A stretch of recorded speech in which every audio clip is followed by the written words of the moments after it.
Alhamdulillahi Rabbil Alameen. Wassalatu wassalamu ala ashrafil anbiya'i wal mursaleen. Nabiyyina Muhammadin sallallahu alayhi wa sallam wa man tabi'ahu bi ihsanin ila yawmiddin wa ba'd. Brothers and sisters, we are going to look at page numbers 15. Now, page numbers 15 to 19. Now, page number 15 to 21. Now,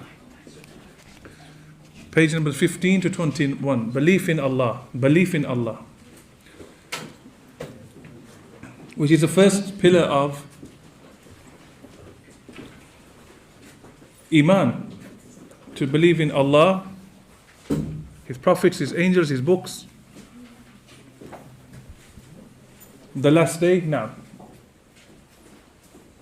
the qadr of Allah, the good of it and the bad of it is all from Allah. These are the 6 pillars of Iman, which we're now going to, inshallah ta'ala, start looking at. Sharh Usool Iman, the explanation of the 6 pillars of Iman.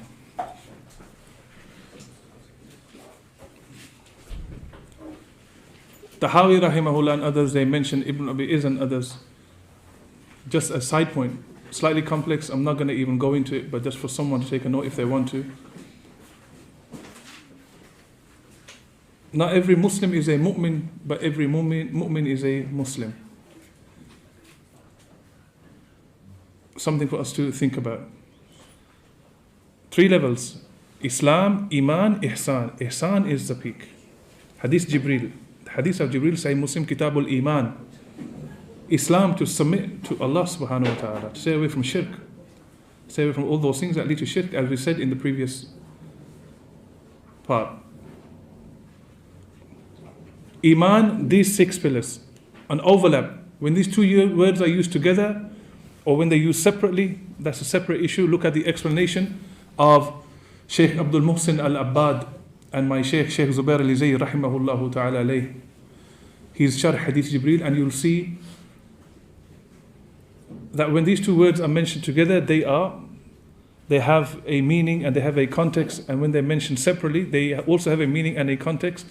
Sometimes they mean the same thing, and sometimes Iman is something which is something specific. Sometimes Islam and Iman might be something which is restricted or related to the beliefs in the heart, and Islam are the outward actions. The point is, when you add all of this together, the point is something that I said just now. Islam, Iman is not just something which is in your heart and that's it. Something that doesn't require actions or doesn't require speech or doesn't require affirmation. La. Iman is what? Yazidu bi-ta'a wa yankusu bil-ma'asiyah. It increases with obedience to Allah and it decreases when we disobey Allah subhanahu wa ta'ala. It's speech and actions, a'mal. So on these pages, the Shaykh rahimahullah ta'ala, he talks about belief in Allah subhanahu wa ta'ala. And he starts off by talking about the 4 evidences for the existence of Allah subhanahu wa ta'ala. The fitrah, the reasoning, the Sharh and Hiss. And then he mentions in some detail on the next few pages some of the evidences concerning that. Am khuliku min ghayri shay'in am humul khaliqun. You'll see that ayah at page number 16. Were they created by nothing? Or were they themselves the creators? Were they created by nothing? Or did they create themselves? Such a compelling argument for the existence of Allah subhanahu wa ta'ala. That's another thing as well, brothers and sisters. Certain words, as it relates especially to Aqeedah, especially concerning the belief in Allah subhanahu wa ta'ala.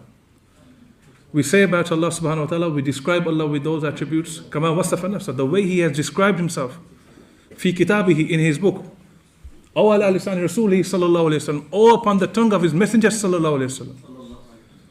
We don't make new terminologies for Allah. We don't make new terminologies like people of innovation do. Is Allah a jism? Does Allah have a jihad? Does Allah have a direction? We don't get into any of these things that these people say. For us, it's simple, very simple. Sami'na wa ata'na. We hear and we obey. That's it. We heard. The Prophet ﷺ told us. and we obey. We restrict ourselves to that. That's what it is to be upon Sunnah, Ahl Sunnah.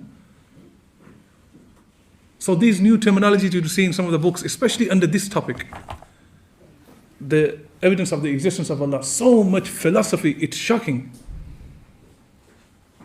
And then some popular speakers as well, philosophy upon philosophy upon philosophy. The Kitab and the Sunnah are sufficient for us. Did Allah create you? Were you created out of nothing, or did you create yourself? Answer that question. This is something that was said then. This is a speech of Allah, the kalam of Allah, ghair makhluk. No one wrote this, created this. No one sat down and said, let's put a novel together. This is the kalam of Allah, the speech of Allah subhanahu wa ta'ala. It's ghair makhluk. It's not created. The power therefore of this, لو أنزلنا هذا القرآن على جبل. If this Quran was revealed on mountains, due to the weight of that, these words of Allah subhanahu wa ta'ala, those mountains would have turned into dust. These words, when some companions who hadn't entered into Islam, one particular companion, he would not understand what was being said. Something was stopping him getting close to Islam. He said, when I heard these words being recited, it was as if my soul was about to fly out of my chest. This is how powerful these words are. As if my soul was about to fly out of my chest. Rational evidences make the tadabbur upon the Quran. أفلا ينظرون إلى الإبل كيف خلقت ولا السماء كيف رفعت ولا الجبال كيف نصبت ولا الأرض كيف سطحت فذكر إنما أنت مذكر لست عليهم بمسيطر.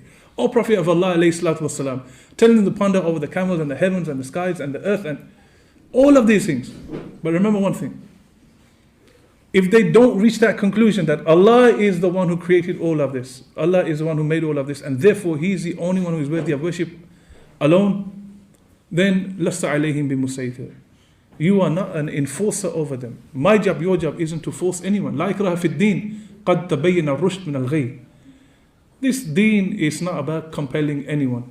You'll see some brothers in the name of Islam, they'll force people to do certain things. They'll go to the streets, they'll shout very ridiculous slogans. That's not Islam.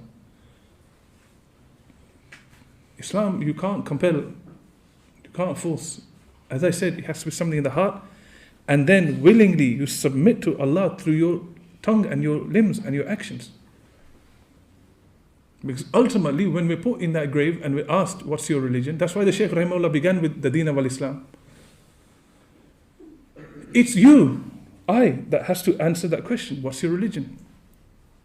What did you actually believe in? What was your life governed by? What was dictating your life? The do's, the don'ts, the prohibitions, the hudud, the boundaries. What is it? What was it?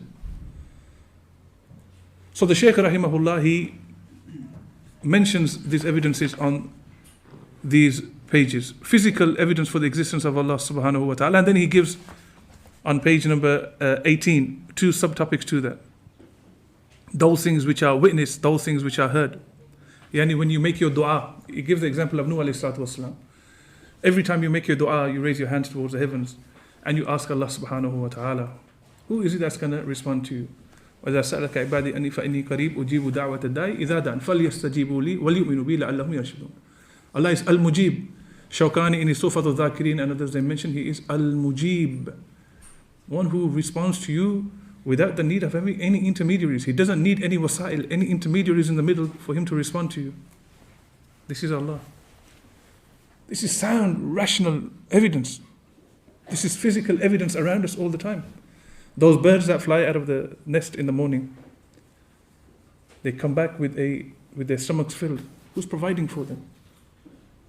Like if you had tawakkul, Hadith in Bukhari, if you had tawakkul, if you had reliance the way these birds have reliance on Allah subhanahu wa ta'ala. Sabbaha lillahi ma fis samawati. Everything in the heavens and the earth, it is worshipping Allah subhanahu wa ta'ala. It is praising Allah subhanahu wa ta'ala. It recognizes who Allah subhanahu wa ta'ala is. It knows who Allah is. It worships Allah subhanahu wa ta'ala. It turns to Allah subhanahu wa ta'ala. So the examples of the prophets and the messengers in the Quran are plentiful. When he alayhi salatu wassalam was making the hijrah, the migration from Makkah, due to the persecution that was being faced,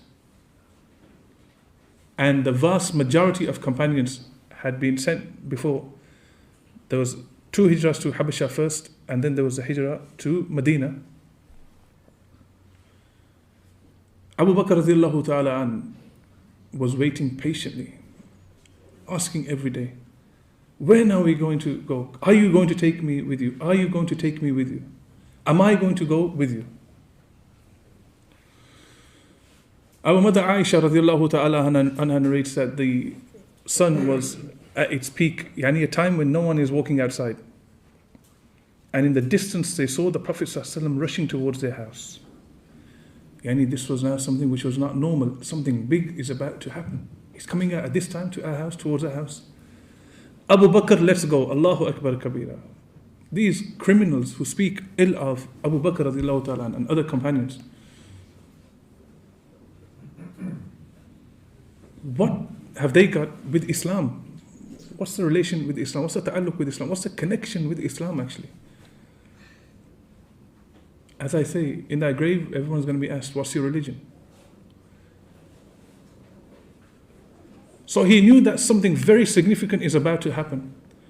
And he said, Abu Bakr, let's go. Prophet of Allah, where are we going? We're going to make the migration and you're going to come with me. He said, Ya Rasulullah. Shaykh Albani mentioned this in his checking of Siratul Nabawiyyah. Muhammad Abdul Wahab in his Siratul Nabi and others, they mentioned this. He said, what? We're going. Are you taking me because you want to take me, or are you taking me because Allah has commanded you? He said, Abu Bakr, Allah has mentioned you by name. Allahu Akbar. Allah has mentioned you. As Ibn Kathir and others, and Al-Badaya wa Nihaya, they mention that the people who speak ill of the companions, in my class on Aqeedah al-Raziyain, there's a whole 2 or 3 points lumped together on we don't speak about the companions. If you knew what some people say about these people, Ibn Kathir says that they're not equal to the dust that flew from the hooves of the horses of these companions. They're not even equal to that. May Allah save us from such evil behavior. He said, Allah has mentioned you, Abu Bakr. And then they departed, they went, and then they went to the cave. They stayed in the cave. We know the story, we know the hadith. And Abu Bakr radiallahu ta'ala and it's the Prophet alayhi salatu wasalam, O Prophet of Allah, they are getting closer to us. ثاني اثنين إذ هما في الغار إذ يقول لصاحبه لا تحزن إن الله معنا. When them two were in the cave, one said to the other, one said to لصاحبه. If someone says to you, what's the evidence of Abu Bakr being a Sahabi, take him to this ayah. إذ يقول لصاحبه. He said to his companion. Allah is calling him a companion. Radiallahu ta'ala. La tahzan, don't fear, Allah is with us. The ma'iyya of Allah, this lesson is not about that. The nearness of Allah through His seeing, through His hearing, through His support, through His nusra, His aid and assistance. Allah is where? Ar-Rahmanu ala al-arsh istawa. He is above the 7 heavens, above His throne. His support is with all of the believers. His hearing, seeing, knowing is with everyone. Who is the Prophet alayhi salatu wasalam comforting Abu Bakr through? Is he saying to Abu Bakr, don't worry, I'm with you? No. He's saying, Abu Bakr, Allah is with us. The prophets and the messengers always went back to Allah. They made dua to Allah. And then the dua is answered. They were safely given refuge and they got to Medina. Every prophet. Ibrahim alayhi salam in the fire. He's thrown in the fire. O fire, be cool for Ibrahim and be a place of salvation and safety and security for him. Every prophet. فَنَادَى فِي الظُّلُمَاتِ أَنْ لَا إِلَهَ إِلَّا أَنْتَ سُبْحَانَكَ إِنِّي كُنْتُ مِنَ الظَّالِمِينَ. Yunus alayhi salatu wasalam, in the belly of the whale, darkness upon darkness upon darkness in the night time, thrown over the ship into the sea, in the depths of darkness. He's calling upon Allah subhanahu wa ta'ala. And Allah subhanahu wa ta'ala is the only one that is responding to him. إن تدعوهم لا يسمعوا دعاءكم لو سمعوا ما استجابوا لكم يوم القيامة يكفرون بشرككم. Surah Fatir. Read Surah Fatir in the Quran. Those that you call upon other than Allah, they can't hear you. And even وَلَوْ سَمِعُوا, even if they could hear you, مَا اسْتَجَابُوا لَكُمْ, they can't respond to you. They can't respond to you. This is an evidence, is it not, of the existence of Allah subhanahu wa ta'ala, of our Lord Allah subhanahu wa ta'ala, the only one who listens to the du'as and responds. Even if they can hear you, they can't respond to you. And on the Day of Judgment, they're going to free themselves from you and your shirk. So the Shaykh rahimahullah then, on these few pages, he mentions some of these very, very important points. Now, as it relates to the issue of Tawhid itself, and the importance of the belief in Allah subhanahu wa ta'ala, there's one or two things that I actually want to mention from Sahih Muslim, and other than that, now, the first hadith, this word Tawhid, because you see some very clever people nowadays. Where's the word Tawhid? This word Tawhid, you're always speaking about the Tawhid of Allah, belief in Allah, oneness of Allah. Ibn Abbas radiallahu ta'ala anhuma, Abdullah ibn Abbas, he mentions that when the Prophet ﷺ, and I'll just go through this very quickly, Mu'adh ibn Jabal, he sent him to Yemen. He said to him, إِنَّكَ تَقْتِمُ عَلَىٰ قَوْمٍ أَهْلِ الْكِتَابِ فَلْيَكُنْ أَوَّلَ مَا تَدْعُوهُمْ إِلَّا أَن يُوحِدَ اللَّهِ إِلَّا أَن يُوحِدَ اللَّهِ. The first thing that you're going to go, when you go to the people of Yemen, call them to the Tawheed of Allah subhanahu wa ta'ala, the oneness of Allah subhanahu wa ta'ala. Sahih Muslim number 19. Tariq ibn Ashim, radiallahu ta'ala anhu, he said, I heard the Prophet ﷺ say, Man wahad Allah wa kafra bima yu'badu min dunihi. Whoever makes Tawheed only for Allah, singles out Allah subhanahu wa ta'ala, and he rejects all that which is worshipped other than Allah, then everything is protected in front of Allah for him, and his reckoning is in front of Allah subhanahu wa ta'ala. Say Muslim number 23. Abdullah ibn Umar radiallahu ta'ala anhuma, say Muslim number 16. This hadith that we've just looked at with a different wording. Islam is built on 5 pillars. Allah yuwahid Allah. The first of them is to believe in the Tawheed of Allah, the oneness of Allah. Just 3 hadith in Sahih Muslim. We don't need to go here. Pages number 21 to 24.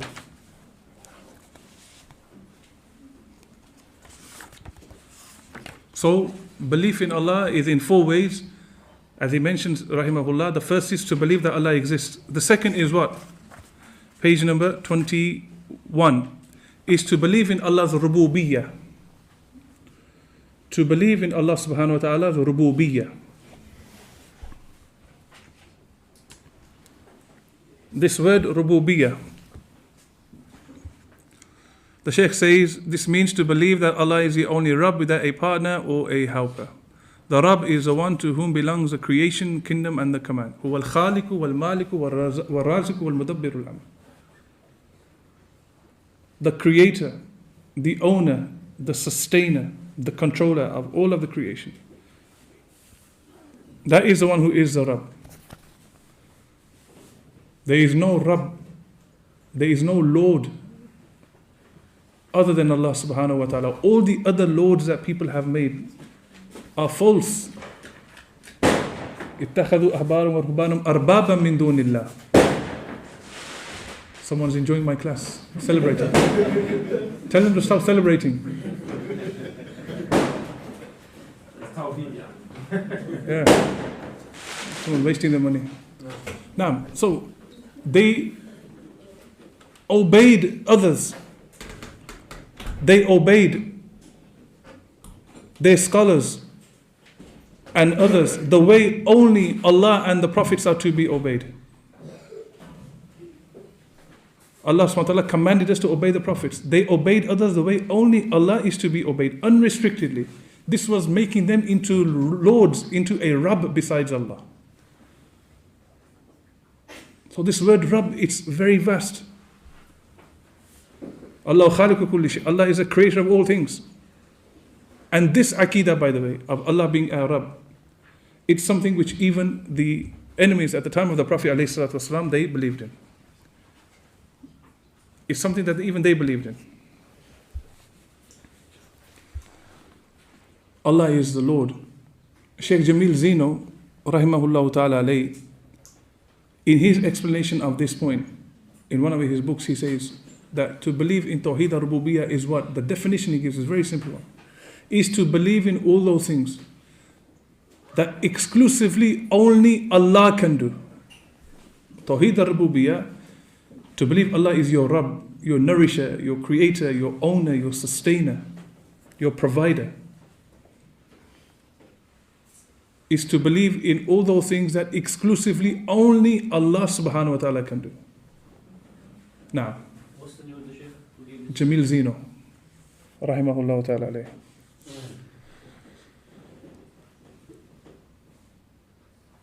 He's the only one that can benefit you. He's the only one that can remove harm from you. He's the only one that can give you. He's the only one that can restrict from you. He's the only one. Yani, all those things that only Allah can do. And from amongst them is the creator, the owner, the sustainer, the controller. In the Quran, this is mentioned again and again and again and again. Shaykh Fawzan, rahimahullah ta'ala wa hafidhahullah, he says, the great Imam, the great Salafi Imam of this time, Shaykh Saleh Fawzan, remember this name. Look at this name, understand who this person is. Our Salaf would make dua in the time of tahajjud, crying in front of Allah, and they would say to Allah, and this is reported in more than one place, Allah, all the years that I have left of my life, don't give them to me, give them to this scholar instead of Ahl Sunnah. Loving the scholars is from Iman, brothers. Hubbul Ansar min al Iman, Sahih Bukhari. To love the Ansar is from Iman. It means what? To love those people that Allah loves is from Iman. We love our ulama of Ahl Sunnah. May Allah preserve them all. You should know who these people are. Shaykh Fawzan says, Hafidhahullahu ta'ala alayh, that Tawhid al-Rububiyyah,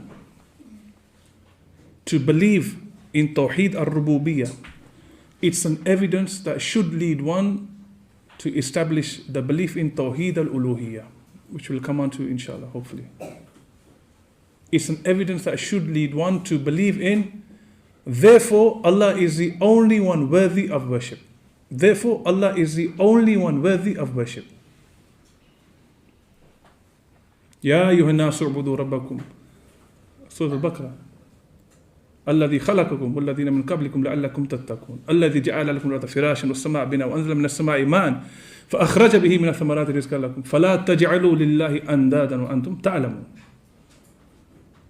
Who sent down the first command in the Quran, Surah Al-Baqarah, the second ruku, very first command in the entire Quran. Oh, you believe, worship Allah alone.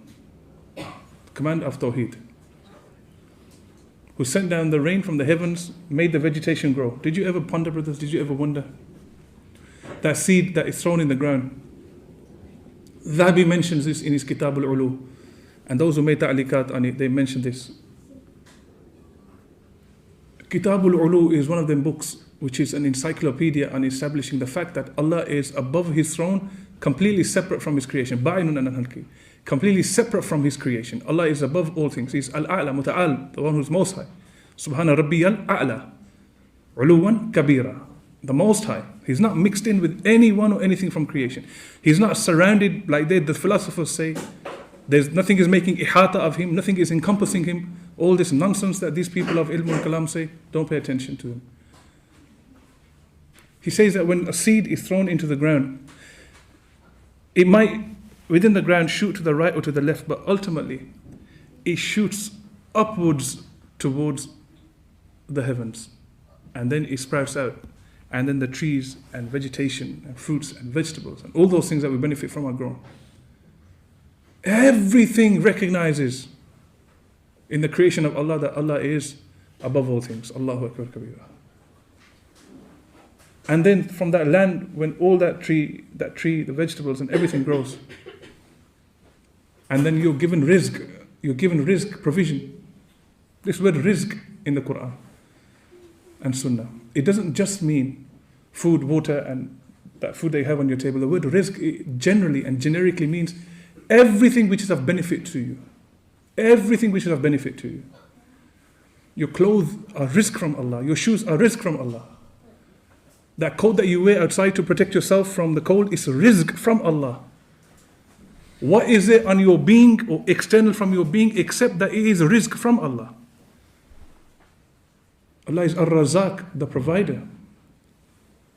And then at the end of this ayah, after understanding all of this, Tawhid al-Rububiyyah, فَلَا تَجْعَلُوا لِلَّهِ أَنْدَادًا وَأَنْتُمْ تَعْلَمُونَ.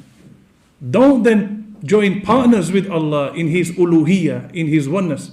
Yet you know that He is the only one worthy of worship. Tawhid al-Rububiyyah is an evidence of worshipping Allah subhanahu wa ta'ala alone. It should lead you to that conclusion. But if you're obstinate, or if a person like Fir'aun and those of his ilk are mutakabbir, they have kibr, they have arrogance. What's kibr? The definition of kibr is from our Prophet alayhi salatu wasalam, batul haq wa ghamtun nas. Two elements to kibr, to pride. A pride which leads to rejection. Two elements. Number one, batul haq, he rejects the truth when it comes to him. He turns away from the truth. She turns away from the truth. Wa ghamtun nas, looking down on the people, is the second element. The first element is rejecting the truth, moving away from the truth. This is arrogance. He knows it's truthful, but he moves away from it, decides not to follow it. Part of arrogance that leads one to reject sometimes even Allah subhanahu wa ta'ala is that he mixes truth and falsehood. وَلَا تَلْبِسُوا الْحَقَّ بِالْبَاطِلِ وَتَكْتُمُوا الْحَقَّ وَأَنْتُمْ تَعْلَمُونَ. Don't mix truth and falsehood, yet you know that this is false and that's truth, yet you decide to mix them. You know that you shouldn't do that. Don't mix truth and falsehood. Most of the time people do that. Mix sunnah with bid'ah. Let me just be bid'ah, ahlul bid'ah sometime. Tomorrow I'll be ahlul sunnah. Tomorrow, day after that, I'll be ahlul bid'ah hasana, person of bid'ah hasana. Day after, I'll be person who's half Sunni, half... No. So, turning away from the truth. Aba wastakbara wa kana min al-kafirin. Iblis. Kana min al-jinni fafasaka an amri rabbi. He was from the jinn. Iblis was not an angel. Iblis was not an angel. Many youngsters think this. Iblis was an angel. Iblis was not an angel. Shaitan was not an angel. He was from the jinn. He was from the jinn, who was one who had arrogance and pride, and one who disobeyed Allah subhanahu wa ta'ala. One who turned away from Allah subhanahu wa ta'ala. His turning away from Allah led to what? Rejection. His pride and arrogance. خَلَقْتَنِ مِن نَارٍ وَخَلَقْتَنِ مِن طِينٍ. I'm from fire and he's made out of clay, Adam. Why should I listen to what you're telling me about Adam alayhi salam? His arrogance led him to disbelief in Allah subhanahu wa ta'ala. His kibr.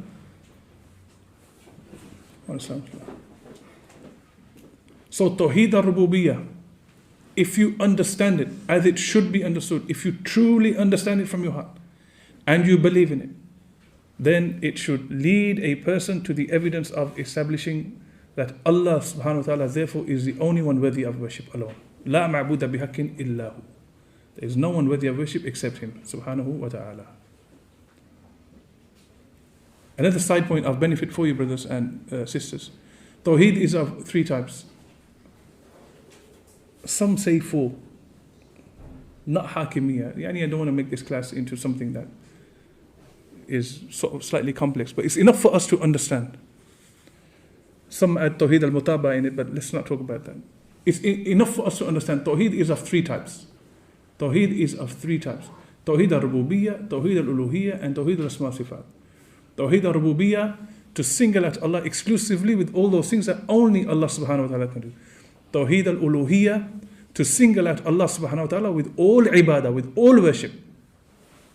Worship is only for Allah. And we're going to look at that in more detail, inshallah. And the third type of Tawheed is the Tawheed of Allah's great and glorious names, as al-Asma wa Sifat. Names and descriptions, names and attributes. It's actually names, descriptions, and actions. Allah has names, Allah subhanahu wa ta'ala has descriptions, and He has actions that are exclusive to Allah. Af'al, actions that are exclusive to Allah subhanahu wa ta'ala. Knowing this generically and in a general way, we can now understand the definition of shirk. We can now understand and begin to understand the definition of shirk. The best definition of shirk is what? That a person gives a part, maybe the tiniest part of Tawheed al-Rububiyyah, Tawheed al-Uluhiyyah, or Tawheed al-Asma Sifat to anyone other than Allah or anyone alongside Allah. Min dunillah, ma'allah, ghayrullah. He gives any element, any part. Now, we finish in 5 minutes, inshallah. He gives any part of Tawheed al-Rububiyyah, Tawheed al-Uluhiyyah, or Tawheed al-Asma Sifat to anyone other than Allah. That's shirk. Very simply put. That's shirk. And this Tawhid al-Rububiyyah, is something which those people that the Prophet ﷺ was preaching to day and night, even they accepted it. They accepted and believed in Tawhid al-Rububiyyah.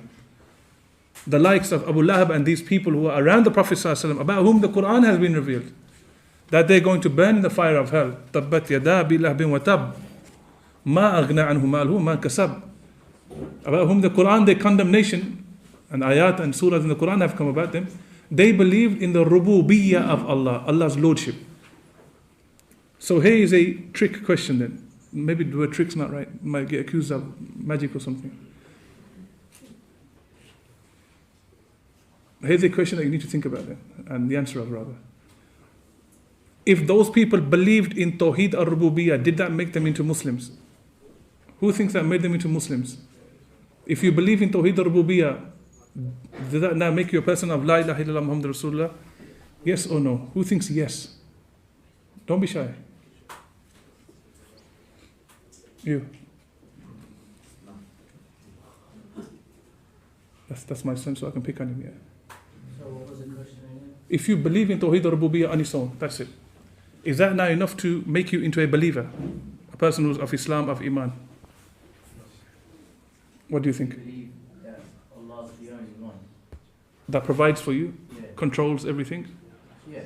is the creator of all things, What? And you only believe in that one aspect.